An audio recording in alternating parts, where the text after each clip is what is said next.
¿Qué tal, amigos? ¿Cómo están? Buenas noches. Bienvenidos a su programa Diálogos Divinos. Estamos esta noche hermosamente acompañados con el doctor Salvador Tomasini. Ale, buenas noches. ¿Qué tal? Buenas noches, doctor. Con el amigo Alejandro Cárrega. Hola, ¿cómo estás? Bien, gracias, Alejandro. Y una servidora. Hola, doctor. Hola, Ale. Alejandra López. Muy bien, el tema de hoy también es hermosísimo, como todos los temas de la divina voluntad, ¿verdad, doctor? Así es.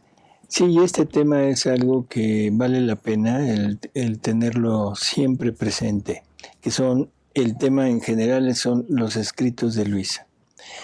No vamos a hablar de algún tema en especial que trata en los escritos, sino vamos a hablar sobre los escritos. Creo que esto es importante, ¿no? Sí. Sobre todo teniendo en cuenta que es toda esta revelación increíble para llegar a vivir en este reino. ¿Y por qué reino? O sea, ¿de qué hablamos? ¿Por qué a veces decimos libro de cielo? Bueno, pues esto es una revelación que nos hace Jesús. Él es el que le pone el título a los libros. Y vamos a leer este dictado que Jesús le da a Luisa de cuál debe ser el título y el por qué. A ver, Ale, si nos haces favor.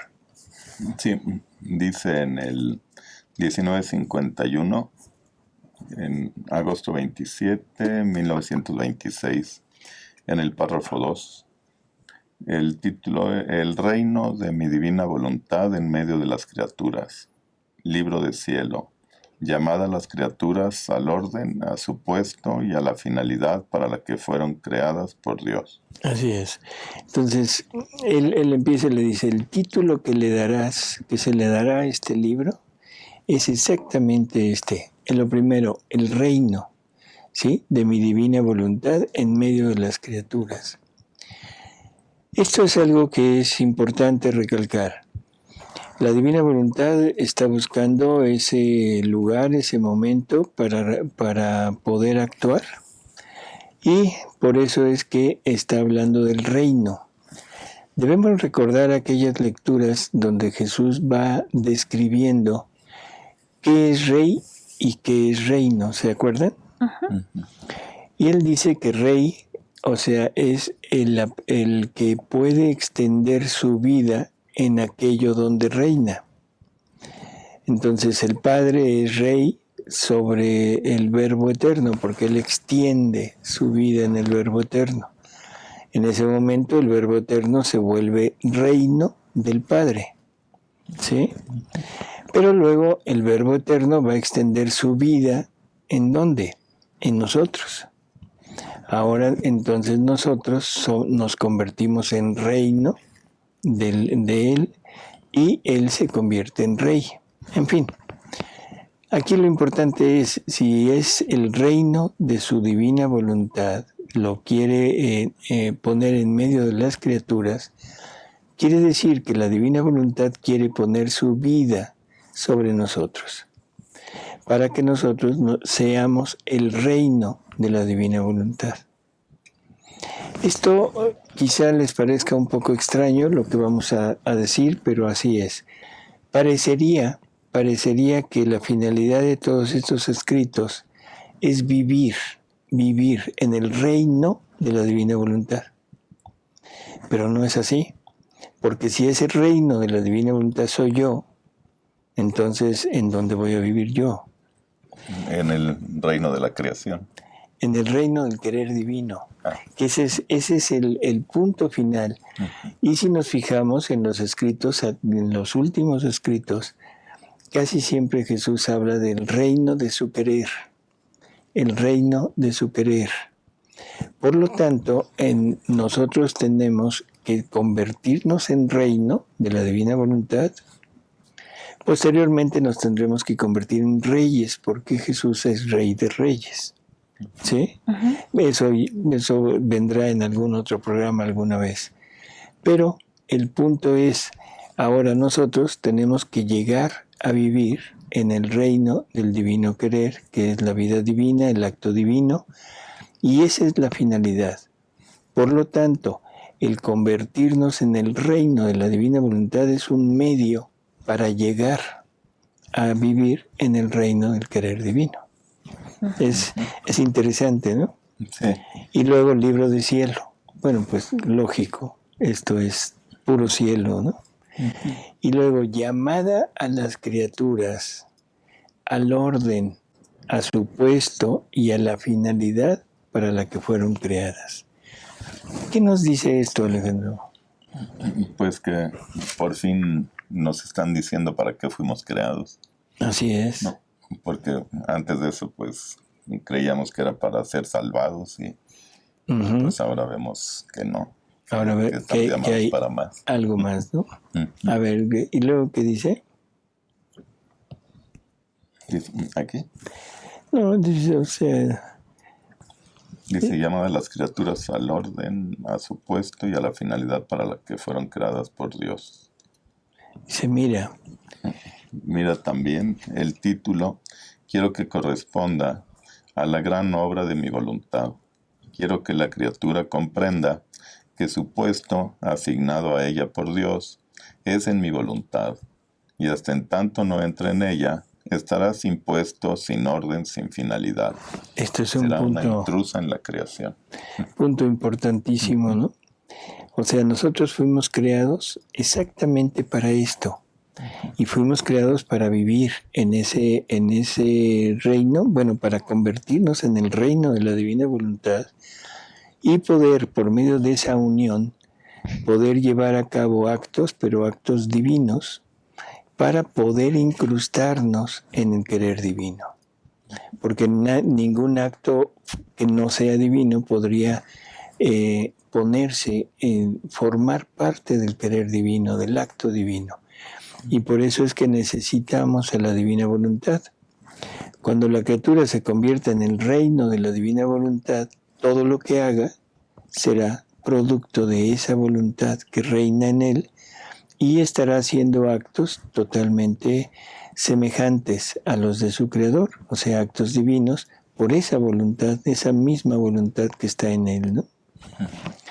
Así que ahora, en estos escritos Jesús dice cosas maravillosas sobre ellos, ¿no? En algunos de los escritos, ahorita vamos a leerlo, está hablando Jesús de que esto sería como su nuevo evangelio, ¿sí? Es una lectura, si nos quieres hacer favor, Edwin. Sí. Es en el 23-29, enero 18, 1928. Hija mía, todas mis obras se dan la mano, y esta es la señal de que son obras mías, que una no se opone a la otra. Más bien, están tan ligadas entre ellas, que se sostienen mutuamente. Tan es verdad, que debiendo formar a mi pueblo elegido, del cual y en el cual debía nacer el futuro Mesías, formé de aquel mismo pueblo el sacerdocio, el cual instruía al pueblo y lo preparaba al gran bien de la redención. Les di leyes, manifestaciones e inspiraciones, sobre las cuales venían formadas las sagradas escrituras llamadas Biblia, y todos estaban atentos al estudio de ella. Después, con mi venida a la tierra, yo no destruí las sagradas escrituras, más bien las apoyé, y mi evangelio anunciado, nada se oponía a ellas. Más bien se sostenían en modo admirable mutuamente. Y con el formar la nueva iglesia naciente, formé el nuevo sacerdocio, los cuales no se apartan ni de las sagradas escrituras ni del evangelio. Todos están atentos sobre de ellos para instruir a los pueblos. Y alguno que no quisiera tomar de esta fuente saludable, se puede decir que no me pertenece, porque ellas son la base de mi iglesia y la misma vida con la cual vienen formados los pueblos. Ahora, lo que yo manifiesto acerca de mi voluntad divina y que tú escribes, se puede llamar el Evangelio del Reino de la voluntad divina. Nada se opone ni a las Sagradas Escrituras ni al Evangelio que yo anuncié estando en la tierra. Más bien se puede llamar el sostén del uno y del otro. Y por eso permito y llamo a los sacerdotes a que vengan. que lean el Evangelio todo de cielo, del reino de mi fiat divino, para decir como dije a los apóstoles, predíquenlo por todo el mundo, porque yo me sirvo para mis obras del sacerdocio, y así como tuve el sacerdocio antes de mi venida para preparar al pueblo, el sacerdocio de mi iglesia para confirmar mi venida, y todo lo que yo hice y dije, así tendré el sacerdocio del reino de mi voluntad. He aquí a qué servirán las tantas cosas que te he manifestado, las tantas verdades sorprendentes, las promesas de los tantos bienes que debo dar a los hijos del fiat voluntas tua. Serán el Evangelio, la base, la fuente inagotable de la cual todos tomarán la vida celestial, la felicidad terrenal y la restauración de su creación. Oh, cómo se sentirán felices quienes con ansia beban a grandes sorbos estas fuentes de mis conocimientos, porque ellas contienen la virtud de llevar la vida del cielo y de desterrar cualquier infelicidad. Es maravilloso todo lo que está diciendo, por eso es que lo dejamos correr así. Es el Evangelio de su voluntad, es el nuevo Evangelio, pero lo que debemos puntualizar, que quede muy claro, nada se opone, igual que cuando él vino, o sea, él instaura su iglesia y todo, pero retoma la parte fundamental del Antiguo Testamento. O sea, no hay ruptura. Hay una ruptura con todo lo que el hombre le había agregado, o sea, con todo aquello que el hombre había tratado de poner encima de las verdades simples, llanas de la ley de Dios, ¿no? Entonces, es incluso este nuevo evangelio, el evangelio de Jesús, explica lo anterior. O sea, le da luz a la persona para poder entender todo el Antiguo Testamento. Sí, y se apoyan uno a otro como así es. Y el Antiguo Testamento es el apoyo, si no el apoyo, el indicio de este Nuevo Testamento y de este Jesús, que es algo que es incomprensible probablemente para muchos, el que el pueblo judío no haya reconocido a Jesús. O sea, el pueblo judío debería de haberlo reconocido porque está pintado, plasmado en las verdades del Antiguo Testamento, sobre todo en las profecías, ¿no? Isaías, el varón de dolores, o sea, es un retrato perfecto de Jesús. Pero en fin, eso es otra cosa. Ahora, viene esta revelación, que no es una revelación de las que acostumbramos tener. No es la revelación para una devoción o para mostrarnos alguna espiritualidad o mostrarnos algo de lo que Jesús hizo en su vida, sino es una revelación en donde Jesús nos está manifestando plenamente su vida y sobre todo plenamente lo que dijo en el título, la finalidad para la que fuimos creados. Y la petición de Dios hacia nosotros, que es una petición para que regresemos al orden, al puesto, a la finalidad para la que Él nos creó. Por lo tanto, esto tiene que ser la corona de todo lo anterior. Porque todo lo anterior, Antiguo Testamento, Nuevo Testamento, es camino. Ahora sabemos ya que la salvación no es el final. O sea, no es la meta, no es la meta de Dios, la finalidad de Dios, y mucho menos debería de ser nuestra finalidad o esa búsqueda de la salvación. Sino ahora sabemos que la verdadera búsqueda que debemos tener es entrar en este reino, ¿no?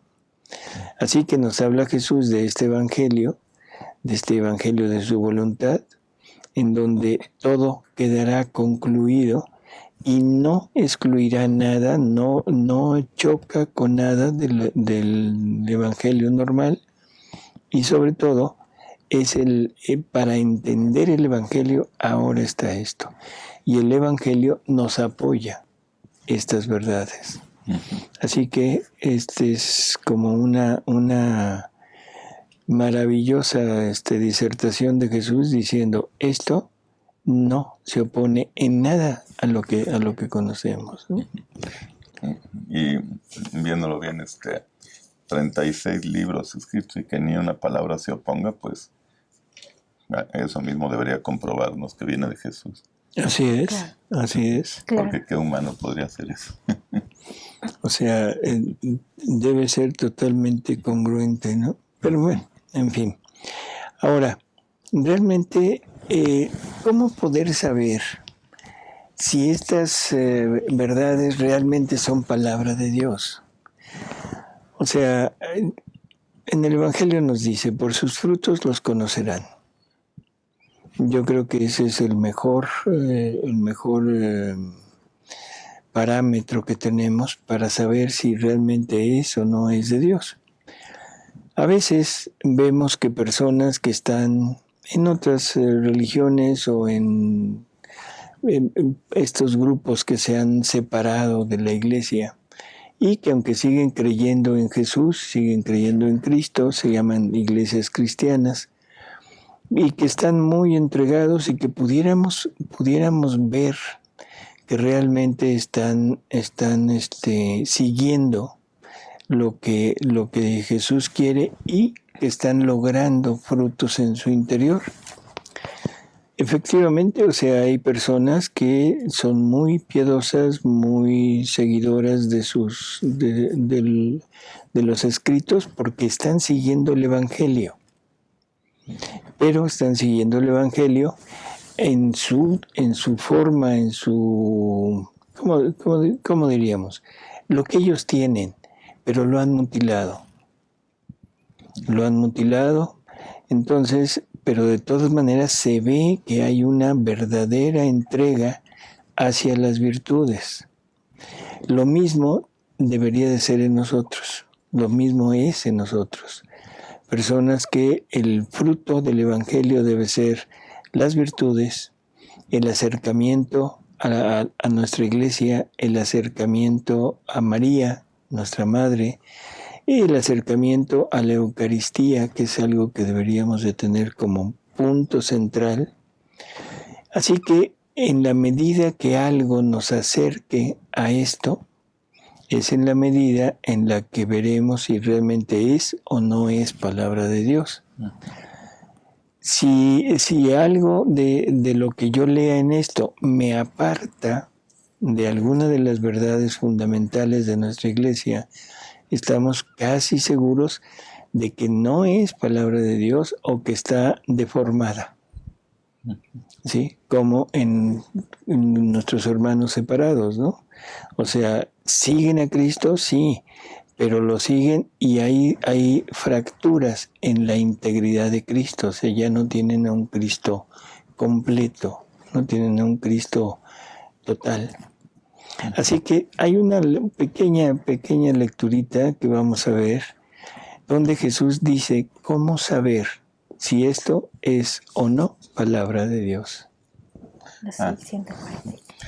Es del 643, diciembre 12, 1905. La palabra de Dios es palabra fecunda que germina virtudes.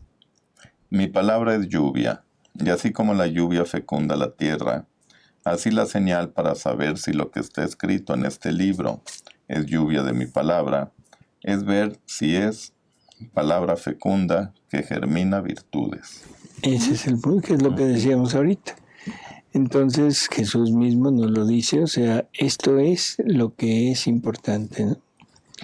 Ahora, dentro de todos los escritos de Luisa, debemos tener la certidumbre de que no hay errores, porque se pone de manifiesto esta cuestión, tantas revelaciones que ha habido, y que en realidad en muchas de ellas hay cosas que se van separando, ¿no? Separando esto. Entonces, no debe de haber errores en los escritos. Vamos a leer algo sobre este punto. En la lectura 1646 de febrero 10 de 1924, dice Jesús: mira cómo es necesario hacer entender que se necesita el pleno abandono para vivir en mi voluntad, y tú dices que no era necesario escribir sobre esto. Esto es un preámbulo nada más, un pequeño paréntesis. O sea, está Luisa pensando en esto del abandono. Uh-huh. Y aquí Jesús hace una aclaración maravillosa. O sea, se necesita el pleno abandono para vivir en su voluntad. Uh-huh. Si no existe ese pleno abandono, olvídenlo. Esto, lo de vivir en la divina voluntad es una utopía. Dice Jesús: te compadezco, porque tú no ves lo que veo yo, por eso lo tomas a la ligera.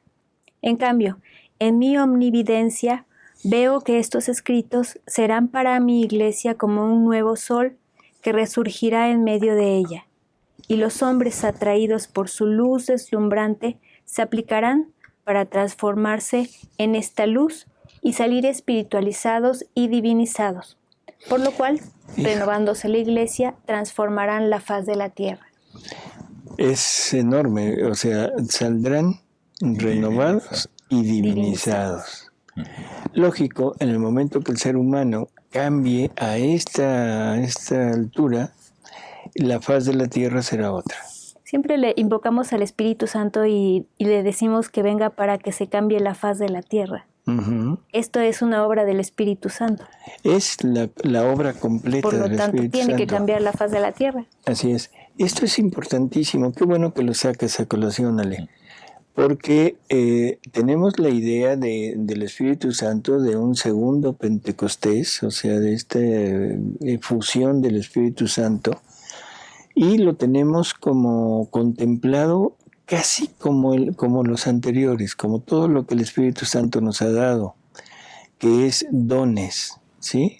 Gracias, luz, o sea, cosas de Él. Pero ese no es el trabajo total del Espíritu Santo, porque el Espíritu Santo lo que contiene en sí mismo es la vida completa, la vida total de Jesús. Jesús nos lo dice en el Evangelio cuando dice: pero el Espíritu de verdad, o sea, el Espíritu Santo, nos va a conducir hasta la verdad plena, o sea, hasta el Jesús pleno, hasta el yo soy la verdad, ¿sí? Yo soy el camino, la verdad y la vida. Por lo tanto, es el Espíritu Santo quien nos va a hacer conocer la verdad. ¿Y para qué? ¿Cuál es el motivo de hacer conocer? Jesús nos dice que Él nunca da a conocer algo que no quiere dar. Por lo tanto, la obra del Espíritu Santo es el dar, el dotar, el transmitir al hombre la vida divina. Así que estos escritos, dicho por Jesús, serán donde el Espíritu Santo hará desahogo completo de su obra, donde podrá dotar al hombre de vida divina.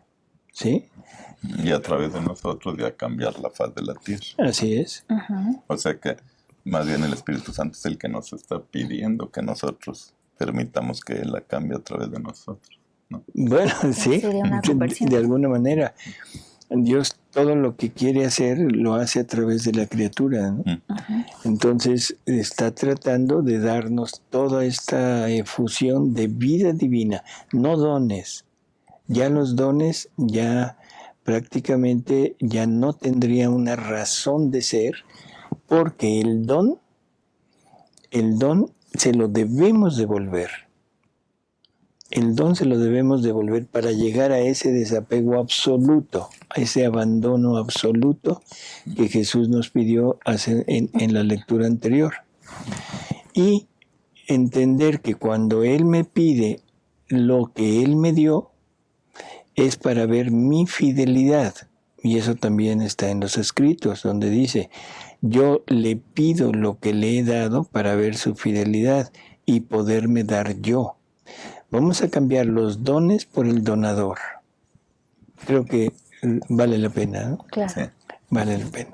Continúa diciendo Jesús, la doctrina sobre mi voluntad es la más pura, la más bella, no sujeta a sombra de materia o de interés, tanto en el orden sobrenatural como en el orden natural. Por eso será a manera de sol la más penetrante, la más fecunda y la más bienvenida y acogida. Y como es luz, por sí misma se hará entender y se abrirá camino. No estará sujeta a dudas, a sospechas de error, y si alguna palabra no se entenderá, será la demasiada luz que, eclipsando la inteligencia humana, no podrán comprender toda la plenitud de la verdad. Pero no encontrarán una palabra que no sea verdad. A lo más, no podrán del todo comprenderla. Por eso, en vista del bien que veo, te incito a que nada dejes de escribir.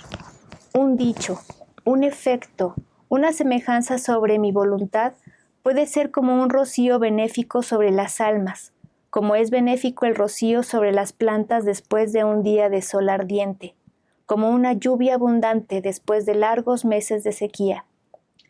Tú no puedes entender todo el bien, la luz, la fuerza que hay dentro de una palabra, pero tu Jesús lo sabe, y sabe a quién debe servir y el bien que debe hacer.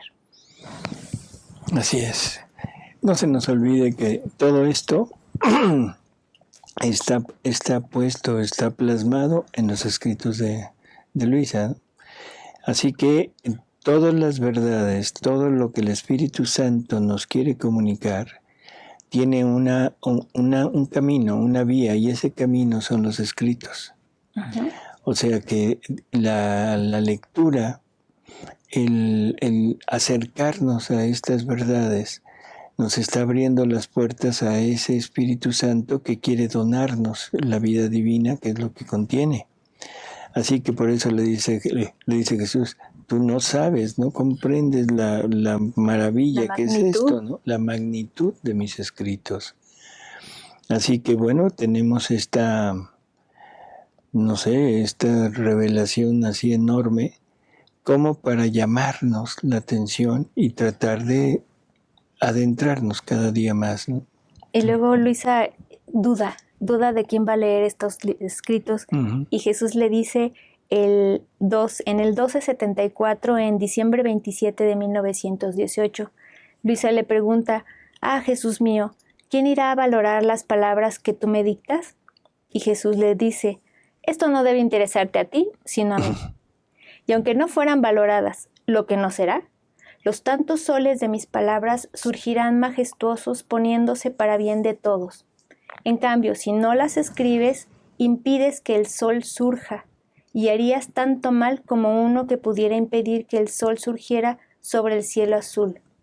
¿Cuántos males no haría a la tierra? Él a la naturaleza y tú a las almas. Además, es gloria del sol resplandecer majestuoso y tomar como en un puño la tierra y a todos con su luz. El mal es para quien no la aprovecha. Ándale, así será del sol de mis palabras. Será gloria mía el hacer surgir tantos diferentes soles encantadores y bellos por cuantas palabras digo. El mal será para quien no las aproveche. ¿Quién leerá esto? Y en alguna ocasión dice palabra por palabra. Esto vamos a aprovecharlo para decir, los escritos de Luisa no son nada más un libro. No son un libro porque en donde vamos a leer y leer y leer. No, se debe leer palabra por palabra, porque cada palabra le cambia el sentido, le cambia la orientación a todo lo que está escrito anterior y es el punto de partida para lo que viene después. Por eso es que a veces las interpretaciones que no se deberían de hacer, de estos escritos, se distorsionan el punto final, ¿no? Uh-huh. Así que, ¿quién leerá palabra por palabra estos escritos? Y Jesús le dice, ¿eso a ti? No te interesa. Tú sigue escribiendo.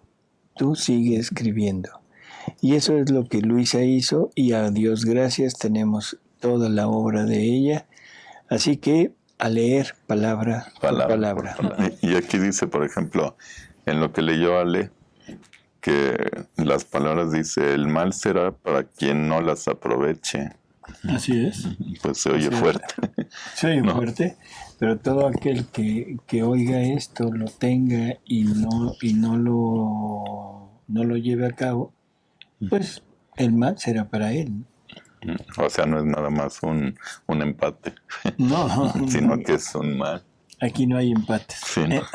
Pero eso no es lo que se le llama reos de la divina voluntad. No. ¿No es otra cosa? Reos de la divina voluntad es a todo aquel que hace algo en contra de la divina voluntad. Eso lo vamos a leer el rato. Pero hay algo que es importante. Los escritos de Luisa, o sea, se dividen. Antes habíamos dividido estos escritos del 1 al 10, o sea, como virtudes. Del 10, del 11 en adelante, o sea, es esta parte de como recopilación de los escritos, y hasta el libro 24. Y del 25 en adelante es la construcción ya del reino, ¿no? Esto es dicho por Jesús, no es cosa nuestra. La parte primera sí, o sea, lo de las primeras verdades que eran de virtudes, pero podríamos englobarlos dentro de la recopilación de verdades, ¿no? Vamos a leer eso porque es sí, interesante. Es el libro 25, 2, octubre 10 de 1928. Dice Jesús, así he querido para ti, hija mía, para manifestar el reino de mi divina voluntad, he querido 40 años de sacrificios. 40 años llevaba Luisa en este momento, ¿no? Sí, 1928. O sea, 40 años de haber permanecido en cama, y todavía le faltaban 24. Sí, y era Luisa. No, pero es importante saber, ¿no? Y tener en cuenta todo lo que Luisa tuvo que vivir y lo que Luisa tuvo que pasar para conseguirnos esto. Dice, pero cuántas gracias no te he hecho, cuántas manifestaciones. Puedo decir que en esta prolijidad de tiempo he puesto en ti todo el capital del reino de mi querer y todo lo que es necesario para hacerlo comprender a las criaturas. Esto es importantísimo, lo que acabamos de leer. Todo el capital, ¿qué es eso? Todo el valor, todo aquello que nos va a dar estos conocimientos, toda la ganancia que vamos a tener está puesto en Luisa. ¿Sí? Y luego, de ella saldrán las enseñanzas. Esto es también fundamental. O sea, porque dice que hacerlo para hacerlo comprender. O sea, este es el punto. Necesitamos recurrir a estos escritos para poder llegar a comprender lo que es vivir en la divina voluntad. ¿Sí? Así que bueno, yo creo que esto es importante. Yo recuerdo en el último programa de Verdades Divinas, que nos hicieron una pregunta, sino fue una simple cosa de que, ¿por qué es tan difícil manifestar qué es divina voluntad? Bueno, pues por esto, o sea, si nos fijamos, llevaba Luisa 40 años en este proceso para llegar a entender qué es vivir en la divina voluntad, ¿no? Luego dice, así que tu larga prisión ha sido el arma continua, siempre en acto de combatir con tu mismo Creador, para hacer que te manifestara mi reino. Como lo pone como una batalla, de sacarle, ¿no?, más información. Así es. Ahora tú debes saber que todo lo que he manifestado a tu alma, las gracias que te he hecho, las tantas verdades que has escrito acerca de mi divina voluntad, tus penas y todo lo que has hecho, no ha sido otra cosa que una recopilación de materiales para edificar. Ojo con eso. Todo lo que te he dictado, todo lo que has hecho, todo lo que has sufrido, es la recopilación de todo el material para edificar. ¿Edificar qué? Su reino. Así que Luisa tenía ya todo el producto, vamos a decirlo así, la materia prima para poder tener este reino en ella. Pero todavía no estaba fundado. ¿Sí? Sí. Entonces se necesita edificarlo, y que eso es de aquí, de este libro en adelante, que es lo que vamos a edificar, y vamos a ver qué le pasa a la criatura y qué le pasa a Dios cuando la criatura edifica este reino en ella. Ajá. Es que, regresándome un poquito a lo que decía de combatir, el arma de Luisa es estar en su prisión. Entonces, para nosotros también es nuestra arma para obtener más verdades, es nuestra disposición. Así es estar abierto a todo lo que Él quiere revelar. Y esa disposición es la que va a hacer que lleguen más verdades, si no, no hay por dónde. Así ¿no? es. Perdón que me cambié de canal. canal. Dice, no ha sido otra cosa que una recopilación de materiales para edificar. Y ahora es necesario ordenarlos y poner todo en orden. Y así como no te he dejado sola en recopilar las cosas necesarias que deben servir a mi reino, sino que he estado siempre contigo, así no te dejaré sola para ponerlas en orden y hacer ver el gran edificio que por tantos años he estado preparando junto contigo. Por eso nuestro sacrificio y trabajo no ha terminado. Debemos seguir adelante hasta que esté terminada la obra. Creo que en términos así muy generales, debemos entender que todavía le faltaban a Luisa, que 12 libros, ¿no? 12 libros de 12 donde Jesús le va manifestando el cómo llevar a cabo este reino. Así que si nosotros queremos recopilar, tenemos que llegar hasta el volumen 24. Sí. Yo pensé que pasar 40 años en cama. No, ¿verdad? No, ni Dios lo quiera. Pero es importante, ¿no? Saber el tiempo que llevaba Luisa y el cómo divide Jesús estos escritos, ¿no? Para entenderlo.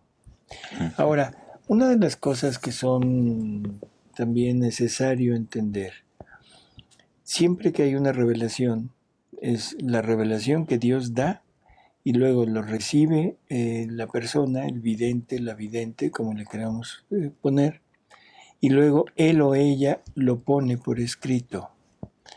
En ese ponerlo por escrito se pueden mezclar cosas que son de la propia persona, de la cultura, del ambiente social en que se desenvuelve, en fin. Un ejemplo que a mí siempre me ha parecido muy claro es con María de Jesús de Ágreda. Ella describe esta obra que le es dictada, describe a la Virgen María, pero la describe con un atuendo, con vestidura, con actitudes del tiempo de la corte en que ella vive, ¿no? O sea, no la describe como es, sino pone de lo suyo en esa parte. Así que podríamos pensar que en Luisa también mucho es parte de Luisa, el ambiente, el modo de concebir a la sociedad de Luisa. Y eso es total y absolutamente un error. Vamos a leer algunas lecturas donde Jesús nos va a aclarar quién es el que escribe, ¿sí? No es Luisa. ¿Quién es el que escribe? A ver, Ana. Sí, dice en el libro 25, en el número 26, febrero 22, 1929. Hija mía, en cuanto te has puesto a escribir, me he sentido atraer tan fuerte que no he podido resistir. De modo que desbordando de ti mi fiat, me ha puesto fuera para dirigir, mientras tú escribes, lo que te he manifestado sobre mi querer divino. Esto es un empeño, es derecho sagrado y divino que Él tiene. de ser el actor, el que dicta y el espectador mientras tú escribes, a fin de que todo sea luz y verdades sorprendentes, en modo que se pueda conocer a claras notas los rasgos divinos de mi voluntad. ¿Crees que seas tú la que escribe? No, no. Tú no eres otra cosa que la parte superficial. La sustancia, la parte primaria, la que dicta, es mi divina voluntad. Aquí Jesús está poniendo la divina voluntad como la actora, ¿sí? La actora, la que dicta, y que la parte primaria, o sea, todo el contenido es de la divina voluntad. Luego podríamos poner también, o sea, es la que escribe en ti, ¿no? Pero hay otra lectura que es interesante que dice aparentemente algo contrario. A ver, vamos a ver. Desde aquí va. Hija mía. Pero es el número. Perdón, es el 2054, enero 30 de 1927. Hija mía, ¿quieres saber por qué yo no escribí? Porque debía escribir por medio tuyo. Soy yo el que animo tu inteligencia, que te pongo las palabras, que doy movimiento, así que soy yo el que escribo, no tú. Tú no haces otra cosa que prestar atención a lo que quiero escribir. Por eso, todo tu trabajo es la atención. El resto lo hago todo yo. Y tú misma no ves muchas veces que no tienes fuerza de escribir y te decides a no hacerlo. Y yo, para hacerte tocar con la mano que soy yo el que escribo, te invisto y animándote de mi misma vida, escribo lo que quiero. Si nos fijamos, parecería como contradictorio el que en una lectura nos dice que es la divina voluntad la que toma la parte primera y la que es actora, la que pone las ideas, la que pone todo, y aquí nos está diciendo que es Jesús. Entonces esto que parece contradictorio se aclara muy bien con otra lectura que es del libro del 2632. A ver, si nos quieres... de fecha 20 de septiembre de 1929. Aquí le dice Jesús a Luisa: hija mía, solo tu Jesús tiene palabras suficientes para hablarte de mi eterno querer, porque en naturaleza divina soy la misma voluntad. Ojo con esto, en naturaleza divina soy la misma voluntad, ¿sí? Por eso es que es el único que puede hablar de estas verdades, ¿sí? Pero hay otra en donde es más específico todavía. Es en la 2534 de marzo 31 de 1929. Ahí le dice Jesús, el Verbo eterno, que es la misma voluntad del Padre Celestial. Es una declaración así, una verdad contundente, ¿no? El Verbo eterno, que es la misma voluntad del Padre. Por lo tanto, cuando Él dice que es la voluntad la que lleva a cabo todos estos escritos, o que es Él el que lo lleva a cabo, el que lo escribe, está hablando de la misma persona. ¿Sí? No hay contradicción. Así que no tenemos problema ya. O sea, esa aseveración es contundente. Y con esto nada más que así de paso vale la pena decir lo siguiente. Jesús es como el centro de la Trinidad. Jesús es el Verbo eterno, es ese centro alrededor del cual la Trinidad se mueve.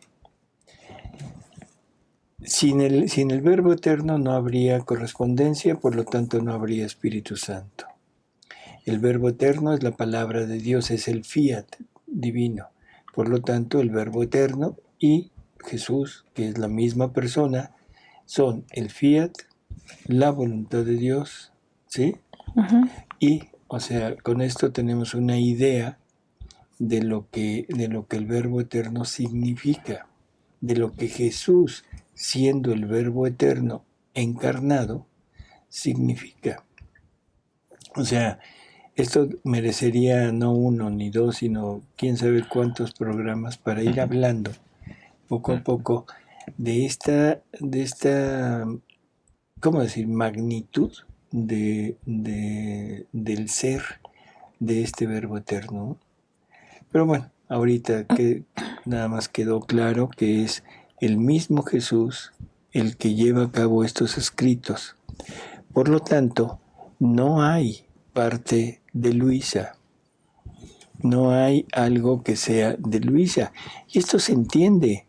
Luisa es una persona, una personita que solamente tuvo educación hasta segundo año de primaria.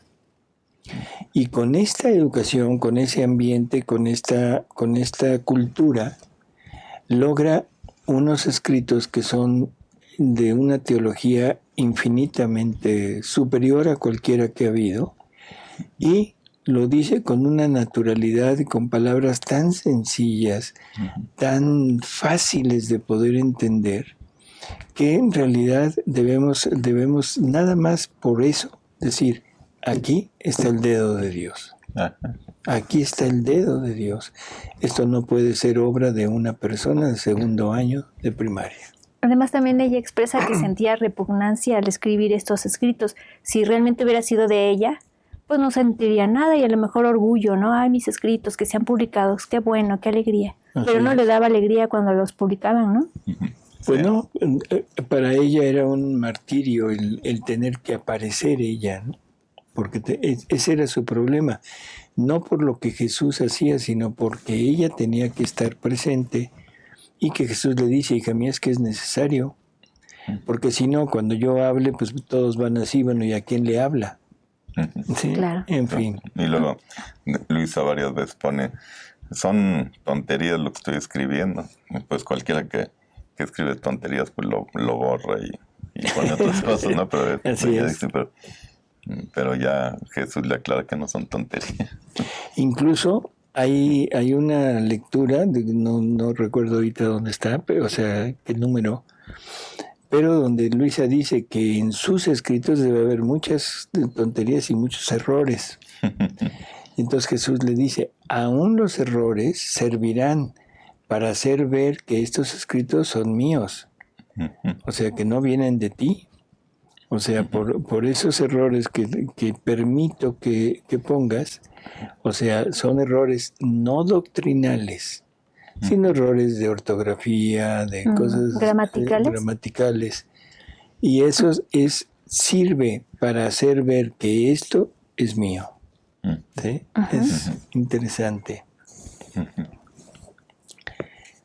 Luego, o sea, pasamos a otro punto, ¿no?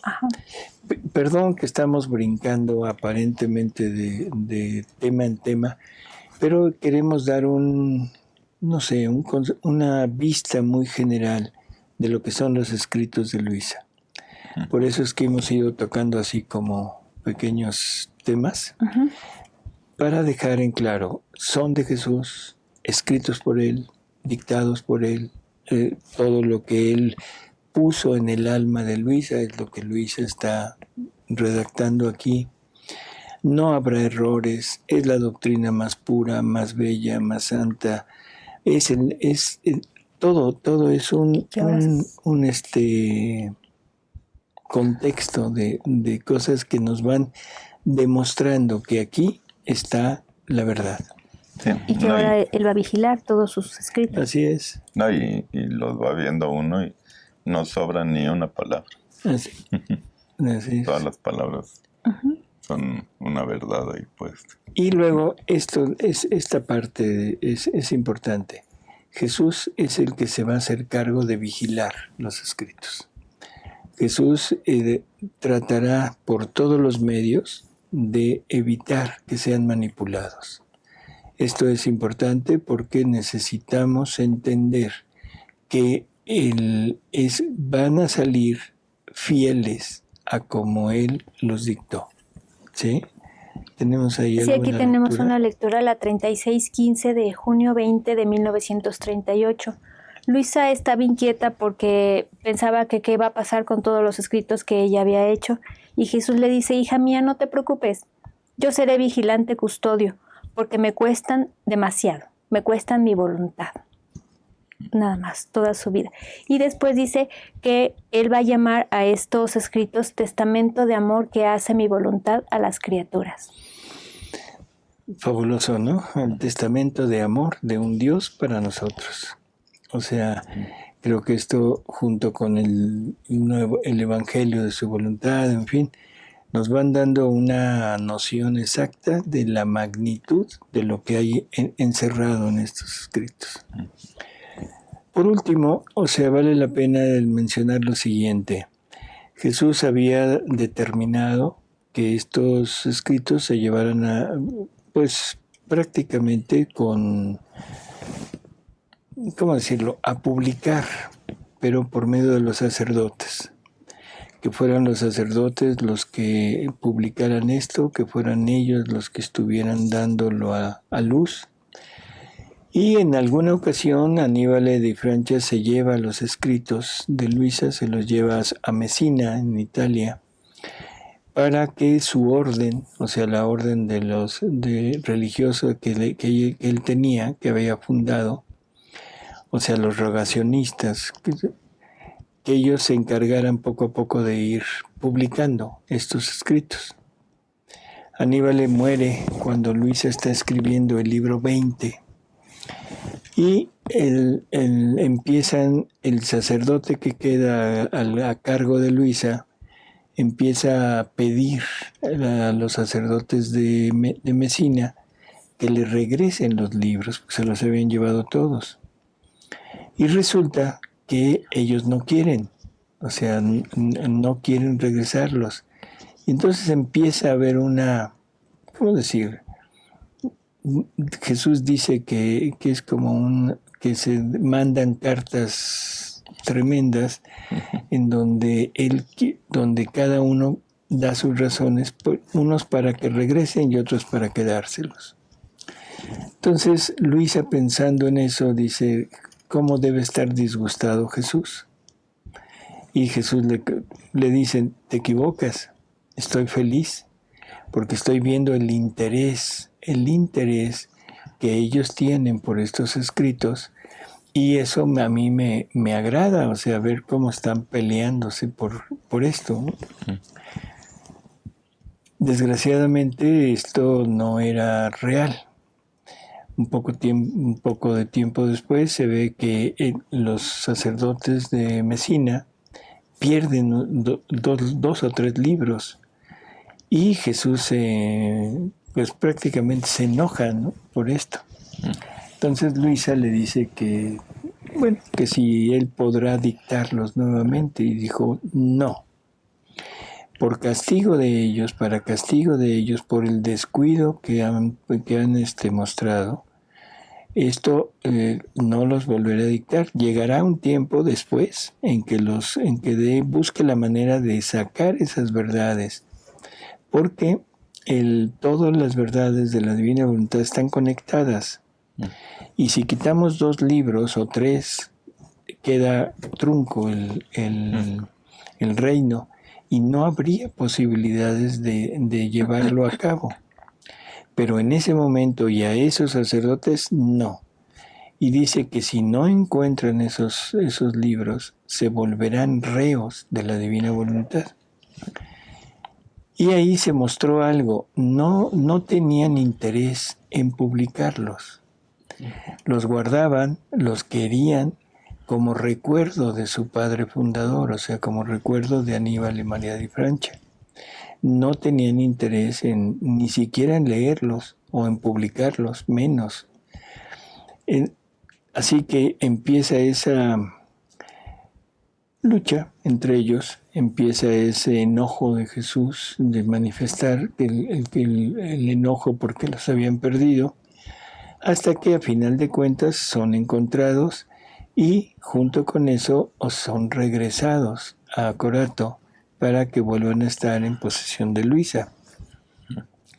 Y entonces Jesús da varios dictados diciendo que deberían de haberse sentido orgullosos de haber proclamado el evangelio de su voluntad, y que al igual que los apóstoles, o sea, se sintieron orgullosos por ser los que proclamaban las verdades que Jesús había manifestado, pero que cada uno de ellos le puso el nombre prácticamente a su evangelio, y que ahora la iglesia lee el evangelio diciendo el nombre del evangelista.